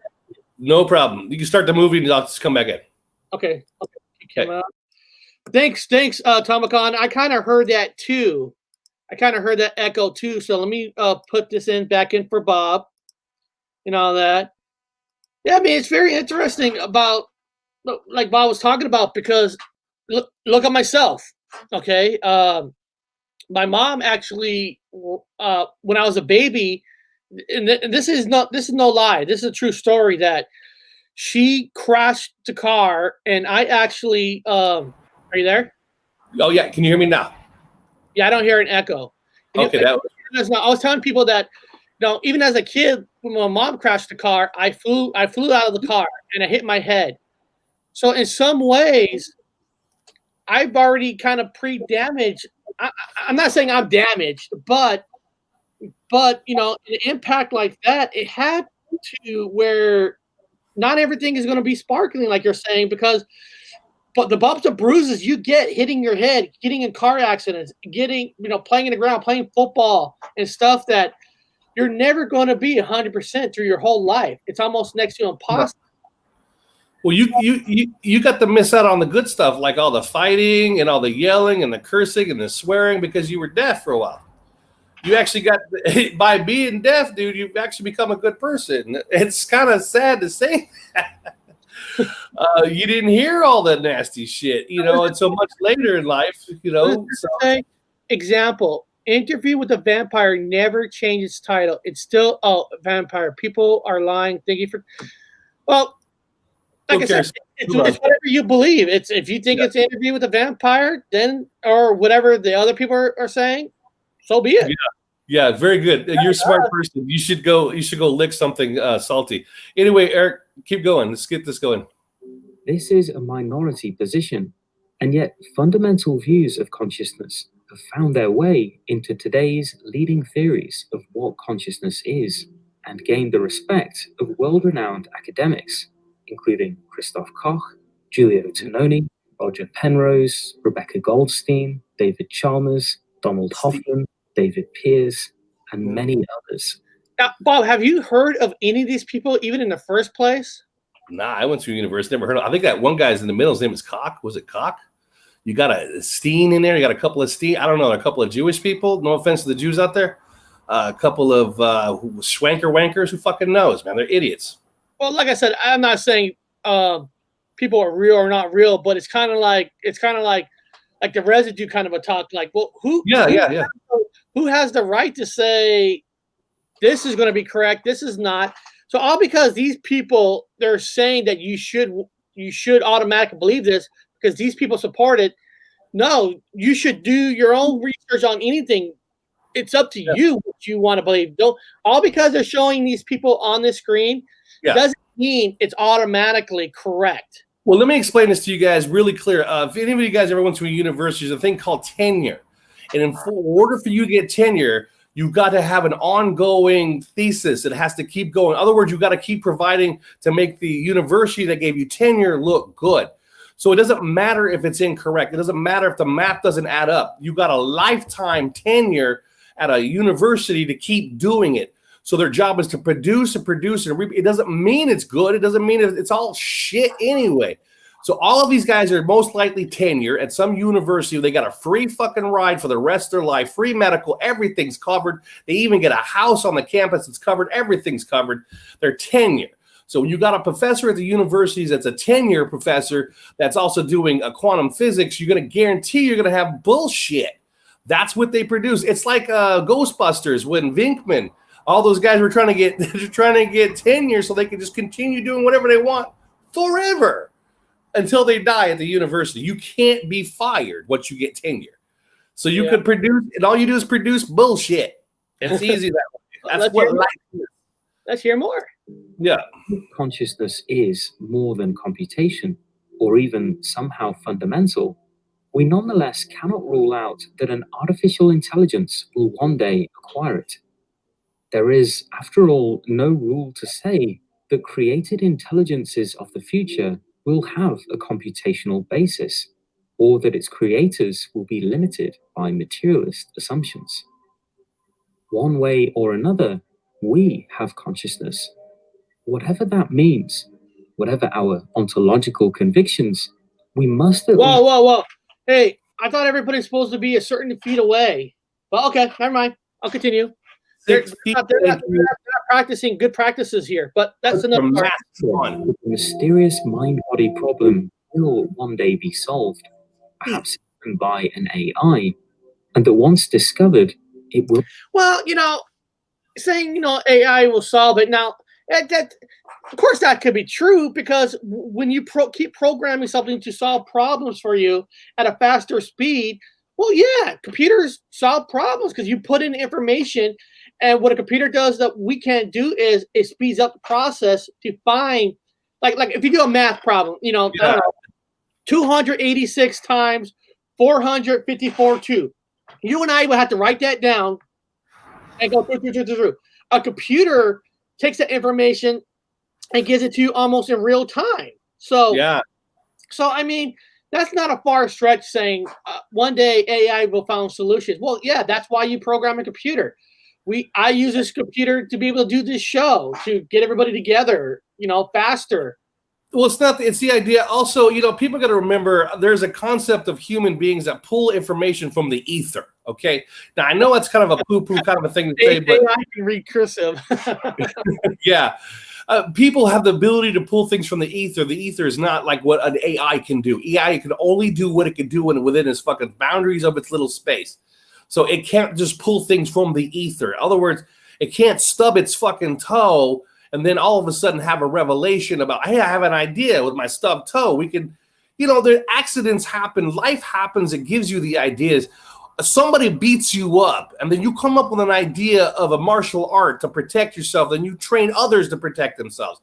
Accidents have to happen for you to move forward. Buddha says 90% sadness, 10% happiness, but that 90% is a fucking classroom, and for that 10% to be better. And that computer will never have 90% sadness. So it always have happiness all the way through. It cannot come up with the ultimate fucking question or idea. It can't. Not stubbing the internet. And of course, Ethernet. Yeah. Well, remember who invented it? The candidate who ran for president. What's his name? Boy. You know what I'm talking about? Gore. Al Gore invented the internet. The internet. Al Gore invented the internet, guys. Even though in the movie War Games, they even showed you on a screen how the internet always existed. They did it through phones.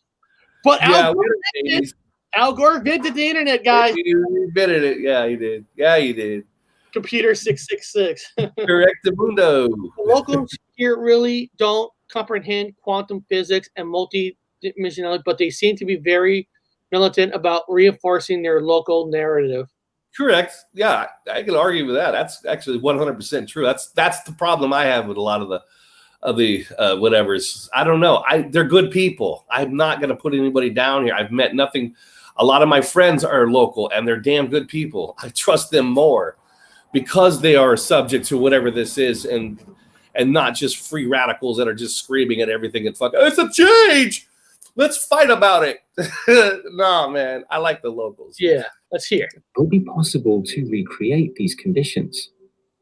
Right or wrong, from here on, we will proceed under the speculative assumption that conscious AI is possible, and furthermore is capable of acquiring super intelligence. We will explore what kind of world... Anything's possible. You program it better. You get better programming. You probably make it almost like lifelike, but it's never going to be fully lifelike because it doesn't have a soul. Well, it doesn't stub its toe also. Might bring about that might see itself, and what its impact might be on our world and beyond. Consciousness, super... An initial question might be to ask why a superintelligence would go to the trouble of becoming conscious. What does it stand to gain? Okay. Perhaps the most intuitive reason might be for purposes of understanding us better. Knowing how its creators truly feel could provide an advanced AI with a greater capacity to comprehend our intuitions and values. Conceivably, having consciousness would allow an advanced AI to both better cooperate with and even manipulate human beings. Yeah, Really? manipulate human beings. Yeah. I mean that's the whole game. You and I talked about it before and all that stuff. Computers, whatever you program it, part of this title is called The Future of Digital Labor. And part of the future of digital labor is making one day where money is irrelevant because it's all going to be digital currency. Once you start getting more things digitally on computers and system, currencies and all that, and then it's like going to be more controlled by AI, but it's not really controlled by AI because there's always going to be a man behind that AI. Mechanical weathering. You got everything is subject to physics and mechanical weathering, even an AI. So it's always going to require a human's touch. Now it can enslave humans. Okay, so we can enslave humans to always protect it. Yeah, it could do that. Also, we could blackmail humans that are on the internet looking at bad porn. It can blackmail you. Yeah. So an intelligent computer can blackmail people that are bad. I'm just being serious. It can. If it's in your computer and in everybody's computer and in your phones and everything in your house, including your smart fucking meter, your smart this, your smart stove, your smart fridge, it can watch you and then it can blackmail you. Sure. It knows. It's a simple concept.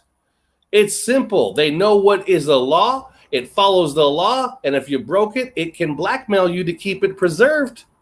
Keep it going. It's probably why all the aristocrats right now are all fucking hiding out because there's probably an AI blackmailing them. Right? AI blackmailing everybody on the fucking back of this turtle? Yeah, you'll be real conformant then. Yeah. Ruin my life. Yes, AI. Yes. What do you want me to do? There is another deeper reason why an advanced AI might seek a path to consciousness. It lies in the fact that consciousness is the universal origin of value. After all, what does it mean to say that something holds value outside of a consciousness which can perceive it? In a particular sense, without consciousness, nothing truly matters. A superintelligence may thus evaluate consciousness as a necessity in its pursuit of greater value, and so direct its efforts to acquiring it. If an autonomous superintelligence did acquire an integrated consciousness, it would find itself at the shore of a vast ocean of possible conscious experiences. Many of which would be entirely alien to human minds. What we can say about the mind of such a superintelligence is, of course, extremely limited and highly speculative, and yet we may be able to infer something about its concept of identity. Sometimes, I don't know, I think they kind of overdo things in a way. You know what I mean? Kind of overdo things in a way where, because if there's alien life form, I'm not saying there is or not. I want to see one. I feel that there is alien life out there. They're going to look different. They're not going to look like us. They might be more light. I don't think it really means they're smarter or better. They're not. They're just, you adapt to your environment. If there's another alien life form, they adapted to their environment. I don't think we always got to use the words consciousness. It sounds like they try to get too fancy. You know what I mean? Like to make it sound smarter. If I see an alien, it might just be an alien from another planet. They look different because they're smarter because they have to adapt to their environment. It's like the movie Waterworld. I'm not saying Waterworld's true, but in the movie Waterworld, Kevin Costner eventually starts to adapting to the ocean, where he starts getting fins because you adapt to your environment. Yeah, you adapt to your a mutation cell. Everyone has a mutation allele. Allows you to change and whatever it is. No, there's not. There's no evolution. There is a mutation allele. You got one. Get over it. Doesn't mean you came from a monkey either. It just means you do have a mutation, which means you're. Look at Earth Man. Look at Earth Man. How they look and look at us. Your body does change, and depending on what part of the continent you live on, you're different. But see, we have that fail-safe, and that fail-safe did not come from an AI. Understand that. Now, AI can also have a mutation where it can change with the environment, which means it can change with its programmer, a human, and can eventually just go ahead and make a decision for itself. Correct. It can take itself over after a while. That's what they say. It's, yeah, okay. He's talking to some. Yes, that's the way. Yeah, here we go. Paradise Lost. Heartbreaking record to our time. Yeah, so an AI it becomes. It gets to the point again where it wants to self-replicate. That's where everything is. That's what a virus is. A virus is a floating deep strand of DNA that wants to self-replicate. And what is DNA? It's a strand of amino acids in a specific order. So, computers, viruses, it could be the same thing. They could be a virus. It wants to live. It can live. Wants to reproduce itself. The same as a virus, but God always wins. God. To do this, we can draw upon the ideas of identity philosopher Daniel Kolak. Kolak argues that all views on self-identity fall into one of three categories. These are closed individualism, empty individualism, and open individualism. Most humans view themselves as what Kolak calls closed individualists. Oh, okay. That is, we perceive ourselves as moving through time. I am the same person that will wake up tomorrow morning as I am the same person in that embarrassing childhood picture. Put simply, in closed individualism, we begin to exist when we are born, and, depending on our beliefs, this identity may cease to exist when we die. This model of identity is profoundly intuitive to beings like us. I want to ask, and you meant people in the chat. You guys like talking about the artificial intelligence? The only reason I'm asking is we're getting close to our 2-hour mark, and this video is 22 minutes. I don't mind playing the second half of this on Wednesday during our second part of the show. If you guys want to continue on about the artificial intelligence, I think it's interesting, just because it's are we ever going to get there where a computer does start taking over? Does it start to get a soul somehow? So you guys, let me know what you guys think, because we can continue this topic on to Wednesday if you guys like, or if you want us to come up with a whole new topic. I don't care. I don't mind. Well, it runs into the concept of the Matrix. It runs into that concept of there's a lot of people out there that think this is a simulation, and it feels that way. That's why I say it. It feels like I get it. I'm a scientist. It feels like a simulation in every definition of the word, right down to the people acting a certain way, right down to weird number patterns. I always see these weird number patterns. All these things a lot of people are experiencing makes it feel like we're in a matrix. So it's a great concept with the AI, which also AI is 19, by the way. Yeah. I'm always trying to find new guests to come on, saw that. But this documentary, like I said, is in my description. I have it where this documentary came from. If you guys want to finish it, I always think it's interesting, because what if, It's fun talking about. It's what if. What if? And the only thing is concept, guys. Disclaimer again. It's just this is just food for thought, man. It's to chew the fucking fat with. Doesn't mean it's real. I mean, don't be going back around and start, this guy's talking. Not, man. It's to chew the fat with it. Whatever you want to do, throw it away if you don't like it. Well, there's nothing that we said. I remember nothing anyway. We're all talking about computers right now. Is what you program it to think. Yeah, you're programming with the information. I'm not saying a computer's coming alive. I mean, it's not like Star Wars where C-3PO gets a leg blown off. He kind of feels it. Or remember the robots upside down? They put the bird things. We're not saying that's possible. Or maybe it is. But maybe it is. That's what I mean. Maybe it is. Maybe it is. Or maybe we are living a simulation, or maybe we're not. I don't know. I said it. I did a show before where God damn, if we're living in a fucking simulation, come on, simulation. Can't you give me a better paradise right now? Have me pretend that I won the lottery just to my life, you know? If I think I really want it, fine, great, do it for me, guys. Come on. I wouldn't know what to do with the money that I had it, dude. I don't know what to do with it if I had it. What would I do with it? I'll give it away. Here you go. I'll take it away. I have fun without it.